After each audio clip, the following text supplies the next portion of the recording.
Welcome to Livewire TV. I'm super excited to have you here. Livewire TV is the place where we interview business experts in their areas of expertise. We're a part of Livewire Media, where we do like corporate photography, videography, and video marketing as well.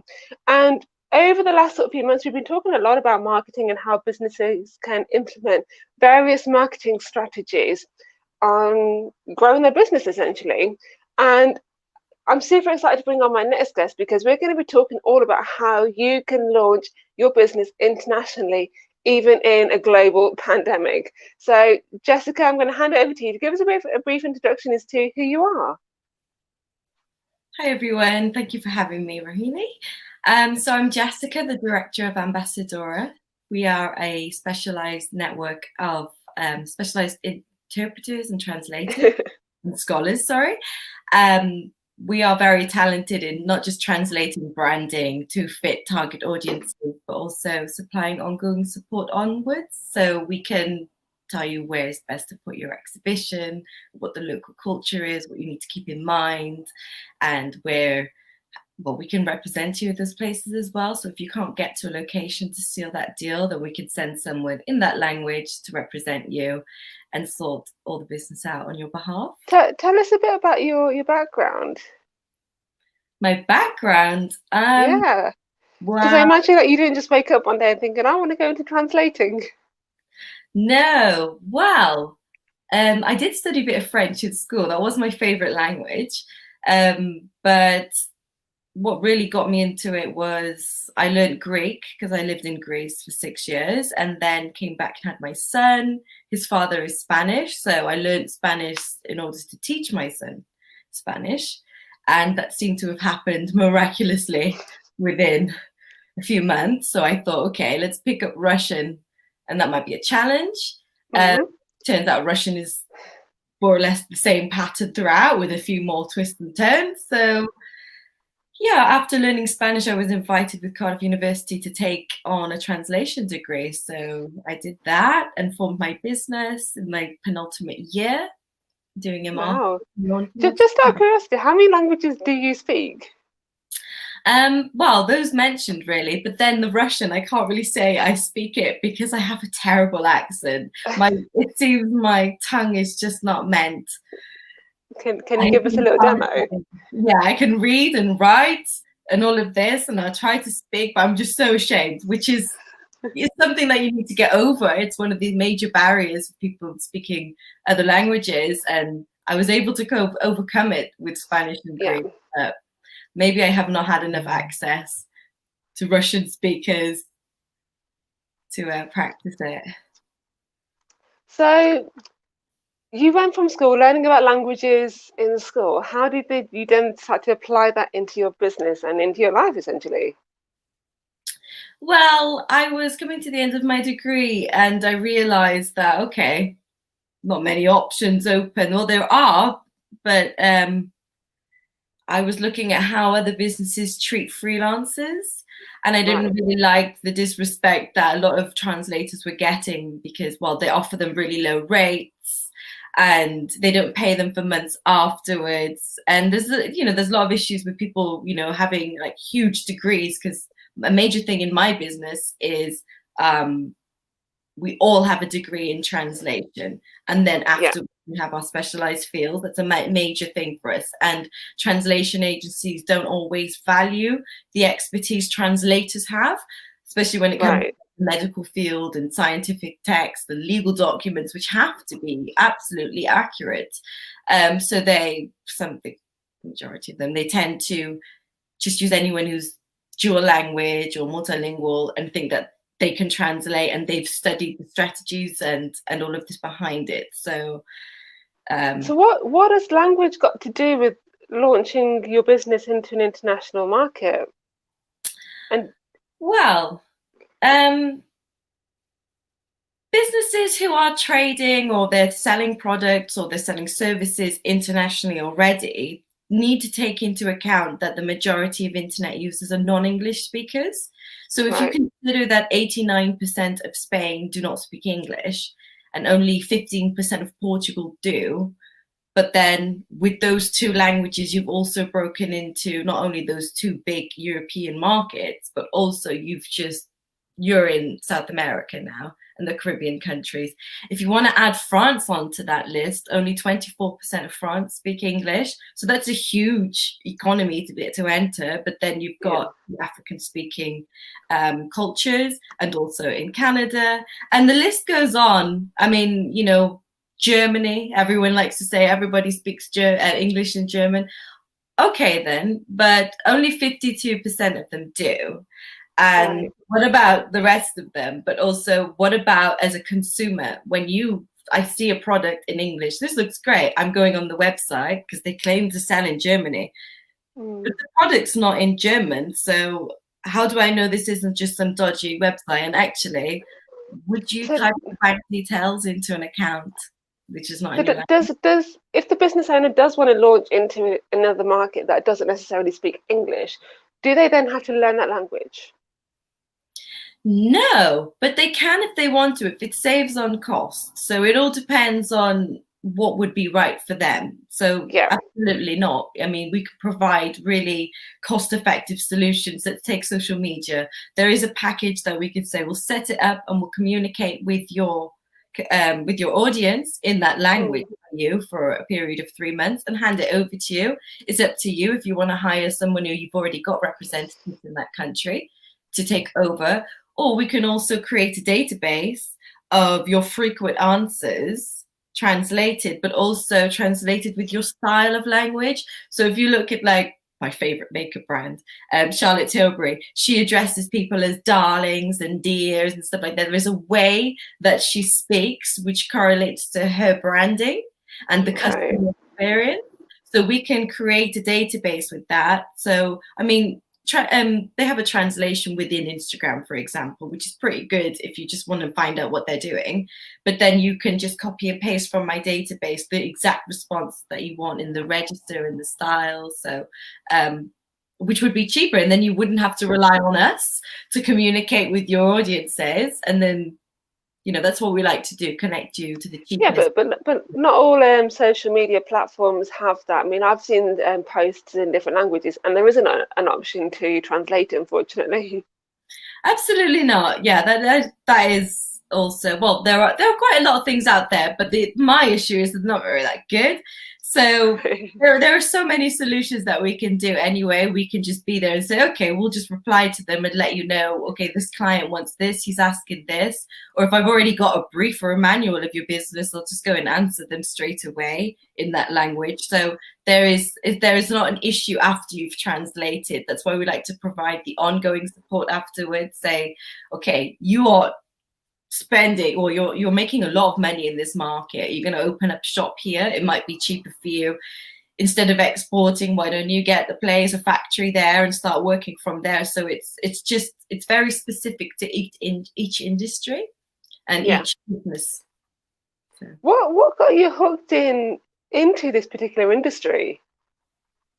The passion for translation theory and not just the ethics behind how people treat their translators. I mean, I did mention the rates and that, but it's not to say that my services are any more expensive. It just means take less profit if it's not the language combination, and just always have that standard throughout. That's just one of my policies. You have to have these degrees, and you have to love translation theory because there are so many rules behind how you translate something, especially in branding.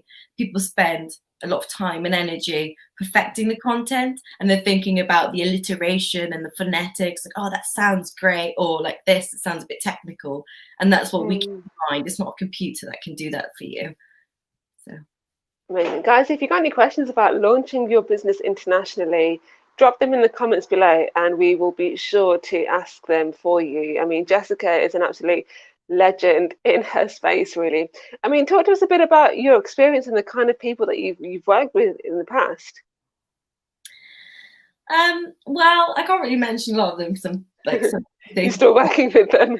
Well, no, it's just data protection when it comes to legal documents and law firms. Yeah. You have to not say anything, but I'm very trusted in the legal field, let's say, and because of these specialized fields and that, people know that they can get that type of job done.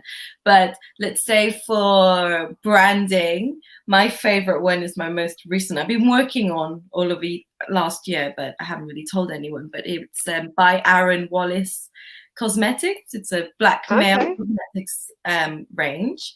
So, I'm not going to say where they're launching into, but we translated their website into one language, and I've advised them where they're going to be after they've translated into that language. And we also translated their product packaging into several different languages, because you have to comply with European standards, for example. Not saying I translated their website in French, but if you want to sell a product in France, you have to have the ingredients and everything localized. It's just the law, it's the standard. So that's what I'm really proud of. So I imagine with what you do, you have to be very familiar with the local laws, right? The local cultures, the laws, the norms, the legal norms in every document, in every word, in every, if you How do you even begin to find out that information? I think it comes from being quite sympathetic to the other, let's say, because lots of times we have to translate quite political texts. I mean, the most famous translation is, of course, the Bible, and the political implications that happened. If we look at America, constitution which is enshrined with the Bible, in order for feminists to get the vote over there, they had to go back and retranslate the Bible. Why was that? Because the Hebrew word for man had no gender attached to it, but we opted to translate it as man and mankind, and then there's been issues ever since. So yes, Simone. That is really interesting. Yes, lots of things, and there's still, like, translation was only considered a science after the 70s. So there's lots of theory still going around now, and language is more important than ever. So having your brand represented correctly in every language should be crucial, if branding is of your concern and your image in other languages. So I got to ask, how did you come up with the name Ambassadora? Ambassadora. Well, I like to think I'm people's ambassadors, not just for the translators, because I'm looking out for them and I'm trying to get them really interesting jobs, but also for my clients, to not steer them wrong. Like, you've come to me for service to try, I'm going to get you to represent yourself properly, and at times represent you in foreign countries. But also the A at the end in Romance languages turns it into a feminine figure. So it's okay. I didn't know that. Actress. That's a good little language tip right there. Yes. Well, yeah. Well, there you go. If you're learning a language, then you more or less know how to turn every object into a female or male. Wow, amazing.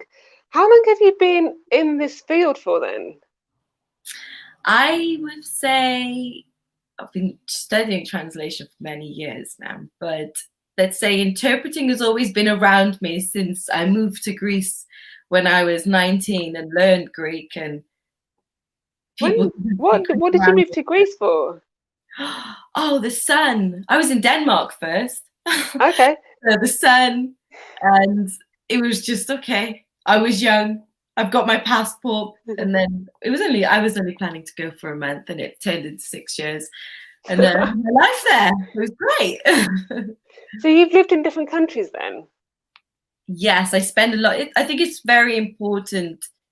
I think lots of linguists can agree, not just to keep your language, or to keep perfecting your language. Translation and language learning is something that never ends. Yeah. So also to understand what are those political implications to words and a combination of words, you have to be around the culture, because, okay, they speak Basque language in the north of Spain, but let's say the center of Spain and the south of Spain, they have a different dialect. Or if we look at the word concha, which means shell in Spanish, and also a girl's word, a female name, but in South America, it's a profanity. So we have to know these things in order to translate them. So people are like, okay, I always tell them to translate your website. That's a free tip from me. and translate your hashtags. But then actually you need to come back to me and check those hashtags because they can mean a lot of things in other countries. So I like to help my clients with extra hashtags at the end. So, translated hashtags. So what does a business owner need to know for when they're ready to launch into a new market? That there are cultural norms, and I would say don't spend loads of money on your marketing. Leave that until later because you've already spent loads of money on that before. You've already formed a formula. I would say reuse what you've got. So the power of translation is, as you know, in your website, you're more or less reusing the content that you have. So once you've translated that, you've got exactly what you have in another language, in another country, and one language could mean several different international markets. So that I would keep that in mind, that maybe you don't actually need to launch. Maybe just adding that little thing is a little enhancement, should we say, is enough for people to see you. And if you're doing posts out there, just adding 1 or 2 hashtags or simply translating it, but yourself, not as a computer, so it's actually proper. But that can be done. I will tell you the cheapest way to do that. So it's just, you might not need to do a massive launch at the moment, but if you wanted to, then it would just be specific to your business. So if it's a bag and it's a prestige bag, then okay, what do you think of? You think of Italy. Why not translate it into Italian to let everybody know that you're already in that market, even though you're a London bag brand, just you are up there with them. So it's a lot of political foreign prestige with where you are already. So do they have to do the political research themselves, or is that something that you guys do? Oh no, just speaking with someone for 2 minutes, I can say, well, right, this is your competitor. They're already speaking or translating into these two, for example. That's all my job too. I already know that. I can research it. So no, all you need to do is supply the content, let's say, whatever you want translated, or tell me what your aims are, but I can more or less wing it and do a fabulous job. But how do you know if your product or your service is ready to launch internationally? Because a lot of business owners, they like this sound of having an international business, and oftentimes they can start running before they've even walked. So how do they know that too soon is too soon? When is it ever too soon to increase sales? So that's what I say. If you're already shipping internationally, then what's really stopping you, or the only implications that will be caused from this, or that will appear, is a boost in sales, that just more people are buying your brand, integrate your brand, and also they're understanding your brand more. You're protecting your brand, essentially. They're going to see that you've controlled the content that goes into that market. So you're not someone from word of mouth is going to tell you, or some dodgy Google Translate, which they thought if they clicked on it, it's your provision, you provided this translation. Some people just don't know the tech behind it, so they just think, oh, this is the translation, that's a bit odd. So you might have read a website that just didn't really make sense in English because it was a foreign website that used a basic translation tool. Yes. So you have to really protect your brand wherever you are. So how do you translate websites to make sure that each language is getting their relevant language and it's not muddled up? Well, this is something called localization, I like to say. So we have, say, French, but there are lots of places in France, they speak, different French-speaking countries have their different dialects of French. So you can localize it. If you know, I really want to get into Morocco, for example, then you'd use that type of dialect and maybe borrow some words from their other local dialects, for example. Or let's say if you just simply wanted to boost sales here in the UK, why not translate it into Welsh, and then really work with the governmental figures around you and establish yourself. That's really what localizing. So in order to internationalize your business, you need to speak directly to your consumer, whether it's the expat who speaks English living in Norway, or the expat Norwegian living in Spain who speaks Spanish or Norwegian, or the Russian guy living in England who's buying your British product but wouldn't mind being, you know, amazed by your branding in his culture, because it really speaks a lot, and it's quite respectful to international markets that you address them correctly and speak to them directly. How do you even begin to learn a language? Because there is literally hundreds and hundreds of languages in the world. So what is your process for learning a new language and then translating the business or the product into that new language? Well, you need to, in order to translate, you need to know the cultures, the two cultures very well, the target culture and the source culture. To learn a language, well, I've gone two different routes. You know, for my Spanish and my Russian, I went to class and learned it that way with very good teachers. But with the Greek, it was very much, oh, I'm in Greece, I'm really hungry. Where can I go? And, you know, if you're hungry, you will learn. That's what I say. But then also, a passion for it. If you want to learn something, you will learn it. So I was in Spain and in Greece, and I tried to take Spanish classes, and I had a passion for it. But it just wasn't clicking in, you know. But so I commend my Spanish teacher who got that in my head, and, you know, and made me the linguist that I am today, actually, and actually gave me the confidence to realize that I'm not just the linguist, that I have an extra tool of translation, because I can understand both cultures, sympathize, and mediate between them. Yeah. So once that somebody has understood like which market they want to launch into, they've done all the political research or the cultural research, what are the next steps? Well, that's our job, really, to do all the research. So once we've translated your website and you see that there's a boost in sales, it's more or less, well, what do you want to do with this now? What is happening? Are more people reaching out to you? Do you want more communication with them? Do you want to boost sales even more and you know, translate more of your campaigns and really put it? Or do you want a real presence there? Do you want to set up shop there? So depending on what your product is, I would suggest, okay, these are the local supermarkets that go all across this country, for example, or these are the really nice streets where the boutiques are in Athens or in Madrid. And you know, I will advise them exactly, and this is how you get a lease, this is your lease, this is how the local laws are, and get you in touch with the right people. So it's, instead of going to, say, a business consultant and then going to I don't know, a lawyer to go and get those paperwork, so I'll just gather you the right contact and say, okay, and documents, and they'll all be in your language, they'll all be verified, so you won't have extra cost on top of that, because you're already with me and I'm seeking this information for you. Ah, amazing. So let's talk digital marketing strategies, because obviously when you're launching anything really, like let alone into a new market, you have to have a digital marketing strategy, don't you? So talk to us a bit about what you do with your clients and how you help them on that front. Well, I just help them not spend the extra cost of a language, essentially. So whether you're creating your own digital content or you're paying someone for it, either way, you are perfecting it how you want it to be in the image of how you've decided your brand should be.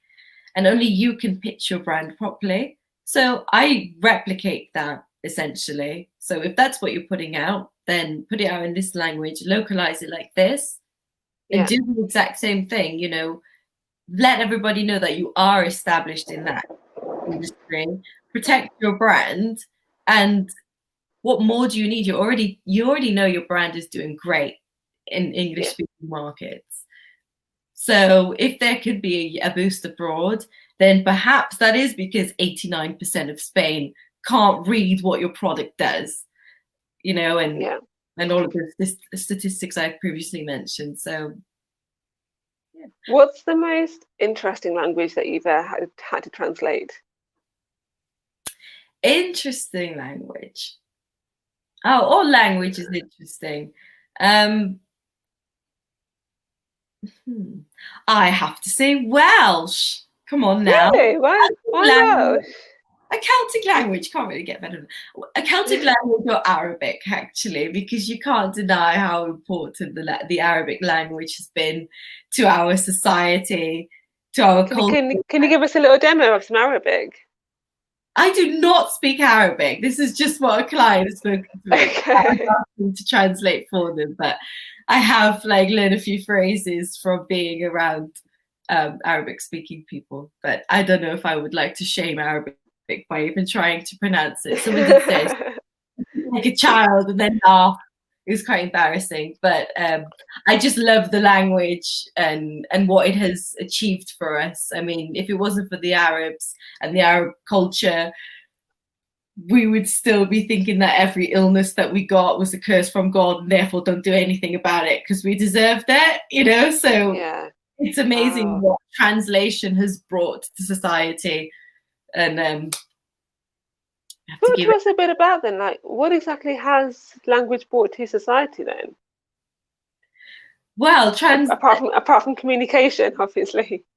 Well, if it wasn't for language, civilizations wouldn't really exist because they wouldn't communicate with each other. But then if we look at translation and the power of that, and as I mentioned, say in medical fields and astrology and astronomy, who we like to say the Greeks did, but actually we can say that there are cultures in Africa. But if civilizations hadn't translated those texts, say from ancient Greek into Arabic, or from Arabic into ancient Greek, and then into the vernacular languages, then we would never have heard of those things. So certain books would never have been written had a woman in Russia not translated a certain book, then we wouldn't have got Shakespeare because he wouldn't have got the inspiration to write it. So that's how we share ideas, essentially. Otherwise, knowledge is just confined into this bubble of speaking singular speaking cultures, let's say. Amazing. Wow. That's really, really interesting. Like how and this is what I learned when I was learning Gujarati, how language is so ingrained in a culture and traditions and sometimes even religion as well. And I find that with a lot of Asian speaking countries, a lot of the words sound the same and one word can mean one thing and then you pronounce it slightly differently and it can mean something else. So yeah. Yes, all languages are connected actually. So if you think of like how you would say father in Hindi and then say it again in Spain, all of these Indo-European languages, they're all linked in some way, apart from, which is why I have an admiration for it, Basque language. So if all of these vernacular languages had existed, say, 8 million years, this Basque language probably would have existed for about 20 million years, they say, but they don't know where it's come from, and it's an absolute mystery. There's no links to any other language, and they say it's because of where they are located geographically around mountains, and it was just too difficult for people to come in. So again, politics in language and translation, because Basque Country was only a part of Spain for, say, the last 60 years. So it was a different country. We only know it as part of Spain if people know it at all. Amazing. Wow.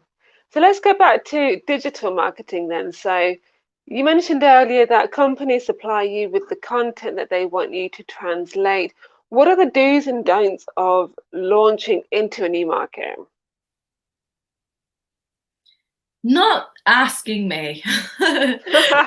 So make sure that you've got someone who actually is an expert in language. So if a really good example I really like to use, because it's got 2 examples in there, is Vauxhall Nova, the car. So if we look at Vauxhall, they couldn't transmit that brand name across borders because the V and the U and the X and all of the other letters in that mean a different thing in Greek and Spanish and different sounds. So Opal can be transliterated and it's more phonetic. So that's the first example, which is white translation. Because otherwise, just going back on that note, so Vauxhall in different countries is called Opal. Yes. Wow. Yes, because say the X as we know it is a sound in Greek and also, Yeah. in the Spanish as well. So they've had to change it like that so it would so it was sell. Also, do you remember Sif, the bleach? Was Oh it? yeah, yeah, yeah. They've had to change it around because people just couldn't say it, or it means something really bad in another language. So, Right. so we have to take this into consideration. But then the second one is the nova part is nova in Spanish means that it doesn't go or it doesn't work. So if Right, okay. car is That's going a bit of a problem for a car. exactly, and they didn't ask anyone, and they did try to sell it in South American Spanish-speaking countries, and obviously it didn't go well. So Right. that's not really what they need to be mindful of. Is just be mindful that you have someone like Ambassadora that is on your side and looking out for you when it comes to these sorts of things, because it's going to be there forever. People are going to reread it, they're going to quote from it. So make sure it's right first time, and it will always be there. Yeah, because first impressions count, don't they? I think I've read it several times that on average, like if you made a bad first impression, it takes on average about seven furthermore communications for you to kind of rewrite what you did wrong the first time. Whereas if you just nailed it the first time, you wouldn't have a problem. Wow, that's very interesting. I've never heard about that, but that Yeah, does play a lot into business, let's say, because you don't always get more than the first impression, let's say, unless someone yeah. comes around and gives you word of mouth from your brand. So that is very interesting indeed, which is why I still advocate for a human translation, because you are protecting what you've said in international languages and markets.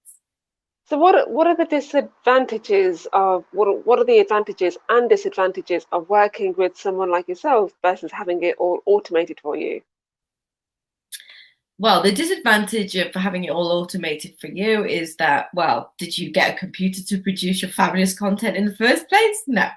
So you don't have anyone there advising you on what this actually means, or, one word can mean several different things in one language. So we do that quite a lot.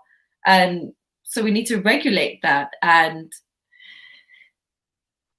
oh, I can't really think of any disadvantages from working with me because it's cheaper. It's going to save you a lot of money. You don't have to be involved that much. I do all the thinking. I report back to you, and I'm not here to just say, these are the problems, this is the problem. I give you a solution or a choice of solutions. And if you don't want to be bothered, well, this is your perfect one. This is not going to cause any issues and everything's perfect. And I will also, it's not just the words on the page, it's you have to send the images as well. So if you think of like connotations, if we say bread and you have an image of a bread, but if I ask you what bread looks like, and then I ask, say, my sister's husband who's from Afghanistan, and I ask him what bread looks like there, and in France, what bread looks like there, they will all have a different image in their mind. So if you're selling Yeah, a book or something, you'd have to tell your illustrator, if it's important, we need to localize this content, or a hamburger in India or a beef burger in India, when they don't eat beef, it's like in your book, it's not going to be well yeah. received. I So, think the first time I really experienced that was actually when I went to now don't judge me on this because I went to India and the first place we went to was McDonald's. I'm not judging you. It's the same everywhere. Because we were super hungry. We didn't know like what was good to eat, what was not good to eat. So we just saw the big M and we thought, let's just go there. And everything on the menu was just completely localized. Like I didn't recognize anything at all. And I guess when you just mentioned that like about localization, that just suddenly clicked up like actually it does make sense to localize it to different markets because that's what's gonna essentially sell. Absolutely. I mean, someone told me recently that people are happy to browse in English, but Yeah. don't buy in their native language. And and I absolutely agree with that, because if you're buying, I mean, I love shoes and I love bags, but I also love my credit card and my data protection. So would you type your bank details in, even if it was a really nice bag? Would you type your bank details in if it wasn't in English? I don't think many people would. So why are we expecting our international clients to do that for us? Yeah. It doesn't look That, that that particular strike. doubts in people's minds. Like, ooh, that's a spelling mistake. It doesn't make sense. Is this really a real brand in my country? And is that because to them the website might not seem, or the payment system might not seem legit? It's the same as however we would. It's not just the payment system. It's just I don't understand where I'm typing. I don't know where this information's going. And if I wanted to, I didn't ask. I know a lot of people don't really click the terms and conditions, but it's always good to know that you could read them if you wanted to. So, just giving them the same sort of comfort and customer service as you would everyone else in the UK. Why wouldn't that be beneficial? Yeah, it's about, do you often feel like it's about consuming things like how the business owner would like to consume things themselves? Or is it a case of doing your audience research and then going from there? It depends what the client is looking for, really, essentially. But as a translator, you always have the option of moving the translator. The translator closer to the audience, or moving the audience closer to the author, for example. So giving them more of an insight to what's going on, and having that kind of trusting relationship with your customers. So if you'd have to imagine how the audience is going to receive the text, and what you needed them to do. Is this text just to express what your brand is, or is it an operative text? Is it trying to convince them to come and buy your brand and stuff like that? And that's the language, and those are the strategies that you will learn if you go on the degree, for example. All of these little strategies behind every tool of language, because you can say one thing several different times. Yeah.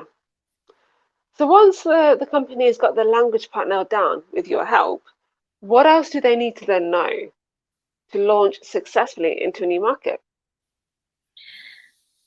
They don't really need to know that much, because I'm here to just tell them and advise them. Once it's launched, they'll see it raise, and then it's up to them to say, like, where do they want their business further? I mean, it's not my... So what are the next steps for you then?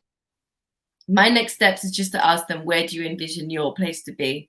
So it's okay. I won't even advise them the next steps if they haven't translated and localized their content, because there's simply no point. Why would you open a shop in, say, I know a lot of people speak English in Barcelona, but actually, you need to speak to the locals over there. So it's just more of, who do you need to get in contact with? Do you need to make a collaboration? Do you know this supermarket, this local small firm? This is a family-owned business, but actually they're all across this country.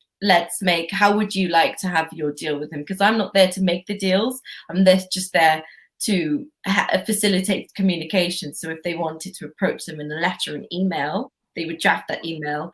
I would have to localize it in terms of what is a formal letter or formal format in that country. So in the UK, we like to put the address on the right, and dear, and sign, yours sincerely, what their equivalents are there, and match them. They might, 8 times out of 10, they'll get to someone who's English speaking, and they can go and do their deals afterwards. But if you want to form a really good relationship, or just in case to make a very good impression, then why not, show respect and speak to them in your language? I mean, if someone wanted to collaborate with you and sent you an email in French, what would you do if you didn't speak French? Would you reply to the email, or would you just... I think I'd use Google Translate and hope that it worked. Hope that it worked. Oh, yeah. Or I'd get someone like you in. Have to risk it. Yeah. I don't know. I'm interested to see what people would do, actually. Maybe I'll do a survey and just send people random emails in different languages that I know is not in their language combination, and see what they do. Because I know translators, but they would understand what the meaning is from translation, but they might not necessarily know who they're talking to or about, because that's the fault in Google Translation. So they wouldn't be able to. So do you collaborate with media and marketing companies then? Yeah, that's quite a popular thing that we do, actually, with marketing companies, and also publishers, and even law firms who need to simply provide a certified translation of, say, a birth certificate. marketing companies if they want to provide extra localization services. So I can do this brand for you in this. In English, of course, we're fabulous at this, but I can also do the same in all the other languages. So that's where I work behind the scenes and do essentially the same thing, but I just don't speak to their client. I don't need to know that much about them other than who they are, what they're selling, and the brief. Yeah. So business support keeps me quite busy, actually. What's the most interesting brief you've had to work on? Can you say? An interesting brief was someone needed an interpreter from Mandarin and English, but he wanted him to break the code of conduct in terms of impartiality. So normally the interpreter is impartial, but for him, he was working in an international business, an English-speaking culture, but it was a Chinese-speaking firm.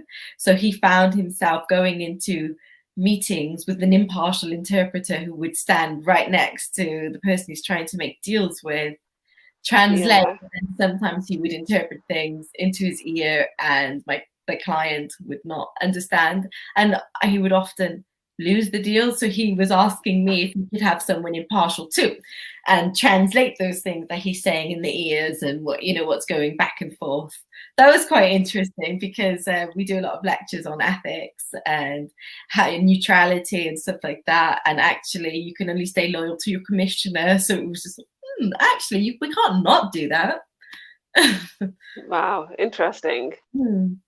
So what are the pitfalls to be aware of when launching into an international market? The same pitfalls that you've had once you've launched into your English-speaking market, but then you don't really have the same setup costs and risks applied. All you've done is invested a tiny fraction of what you would have spent on marketing, for example, enhanced your image slightly, and that's it. You haven't had to pay for new infrastructure or anything or start up shop there unless you wanted to, but that's only after you've seen the benefits of your international clients buying from you, and if you want to grow like that. Have you ever been in a situation where companies have had to sort of beta test in another country first and then come back to you and actually say we need to tweak things a little bit here? A translation? Yeah. Absolutely not. No, because I don't send it to one translator. I send it to one translator, let's say. It depends what the text is. Or one translator or several translators. And it also goes through a series of proofreading and quality assurance anyway. So no. Like if say a business launched let's say a cream, for example, into another market, they then realized that actually they've done all the work, the translation, everything. They've launched the new product into the new country, and they realize that product actually doesn't quite work in that country for whatever reason. Oh, well, yeah. What do you then do in that situation when it's actually is it too little, too late, or? Never too little, too late. Someone will always buy that product. I mean, that's quite common. Let's say in predominantly Muslim countries, let's say, when products might have alcohol in it, like perfume and stuff, so you couldn't call it halal, but if you had a halal product, you'd probably sell more of it. So perhaps you localize it. There is a halal version of Coca-Cola, for example. So you can, and that's not just the ingredients that goes in it. Halal food is also how you have to have an ethical way of cultivating your food and your money and stuff like that. So you could buy from tyrants, so it's very, very much, we would advise them on that anyway, before we even got the text, but you probably would translate it still and still go for it, because not everybody is cutting alcohol out of it. Some people have to use alcohol for certain products, say deodorant, or I know they shouldn't, but if it's a medical issue, then it can be used and people want to read it. So a lot of the people watching this right now, they would love to launch their business internationally. They love the idea of having international clients. What would you say to those people who are ready to take that next step? Just go for it. And I'd probably say you're already there. Some people might already, I mean, think of the people who have bought from you and then have gone on a plane and decided to live here, and they've had to get your product abroad, or they might be speaking with people and people are only getting the word of mouth. They're getting like a good idea of what you want. Yeah. But you know, I would just say go for it because there's very little cost. I mean, you translate it, you put it into your website, or you translate and copy and paste a few of it. You've got like marketing campaigns on your social media for the next year, and translate your hashtags. You know, you can add that to the word count, and then you've got more people finding you. So if you're already marketing yourself in English, then the majority of the world are not speaking English. So the only thing I would say is just prepare yourself for a boost in sales. Amazing. Guys, we are going to wrap it up here. Jessica, really, really appreciate you being here today. I think your wisdom today has just been absolutely just second to none. It really has. Where can people get in touch with you if they want to find out more about your services and what you do? They can reach me on my website, ambassadora.co.uk. You can also email me on info@ambassadora.co.uk, and also on Instagram. I'd like more followers. Come and see what I'm up to in the week. You could find me on @Ambassadora TLS, the acronym for the rest of my business name. So yeah, you can get in touch with me on my website, and my details are there. Awesome.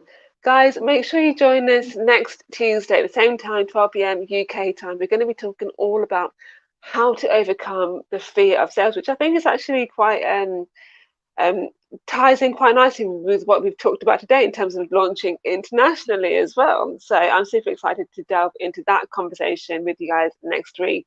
Have an amazing week. Jessica, thank you so much for your time here. Thank you for having me.